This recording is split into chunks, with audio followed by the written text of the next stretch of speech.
Yes అండి. మనం చాలా నిశితంగా, చాలా జాగ్రత్తగా, మెటిక్యులస్‌గా గమనించినట్లయితే సౌత్ ఏషియాలో ముఖ్యంగా పాకిస్తాన్‌లో, ఇటు బంగ్లాదేశ్‌లో, మిగిలిన దేశాల్లో జరుగుతున్న పరిణామాలు, ముఖ్యంగా పాకిస్తాన్‌లో జరుగుతున్న పరిణామాల్ని జాగ్రత్తగా గమనించినట్లయితే పాకిస్తాన్‌లో జరిగేది సివిల్ వార్. ఒక అంతర్యుద్ధం జరుగుతుంది. 80 సంవత్సరాల తన అస్తిత్వంలో పాకిస్తాన్ ఫెయిల్ అవ్వడం వల్ల దాని దుష్ఫలితాలు ఈ రోజు వచ్చింది. ఇక ఎంత మాత్రం పాకిస్తాన్ ఒక దేశంగా మనగలిగే పరిస్థితి అక్కడ కనిపించడం లేదు. పూర్తిగా అంతర్యుద్ధ పరిస్థితులు. ఒకప్పుడు జర్మన్ రెవల్యూషన్ వచ్చినప్పుడు జర్మనీలో అంతర్యుద్ధం, అమెరికన్ సివిల్ వారు, ఇవన్నీ మనం చూసుంటాం. ఇటలీ ఏకీకరణ, ఇవన్నీ మనం చూసినట్టయితే అటువంటి కంటే దారుణమైన పరిస్థితులు ఈ రోజు పాకిస్తాన్లో ఉన్నాయి. పాకిస్తాన్లో జరిగేది అంతర్యుద్ధమే. It is not nothing less than the civil war situation in Pakistan. ఇది మనం గమనించినట్టయితే ఇండియా డేంజర్లో పడిపోతుంది. ఎందుకంటే పాకిస్తాన్ మన పక్కన ఒక అణుబాంబులు కలిగిన ఒక మిలిటరీ శక్తి, 12వ అతిపెద్ద మిలిటరీ శక్తి అండి భూమి మీద. అది పేలింది అనుకోండి, దాని దుష్ఫలితాలు మనం అనుభవించాల్సింది.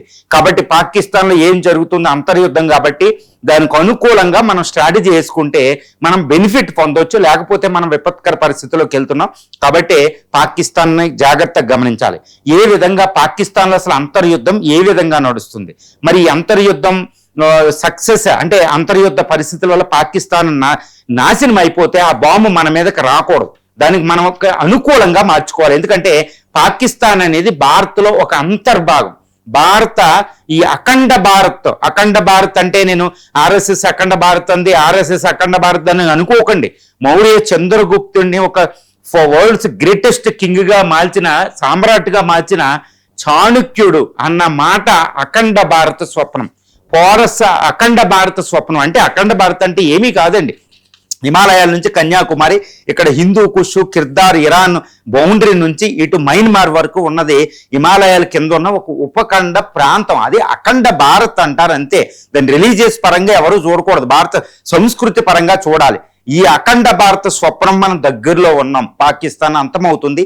జిన్నా ఫెయిల్ అయ్యాడు, మహాత్మా గాంధీ సక్సెస్ అయ్యారు. అప్పుడే చెప్తారు జిన్నాకి, మహాత్మా గాంధీ చెప్తాడు, నువ్వు సక్సెస్ అవ్వవు, దీర్ఘకాలికంగా మళ్ళీ పాకిస్తాన్ ఇండియాలో వచ్చి కలవాల్సిందే అని. ఈవెన్ డాక్టర్ బిఆర్ అంబేద్కర్ కూడా ఇండియా పాకిస్తాన్ బుక్లో అదే చెప్తాడు, పాకిస్తాన్ ఫెయిల్ అవుతుందని.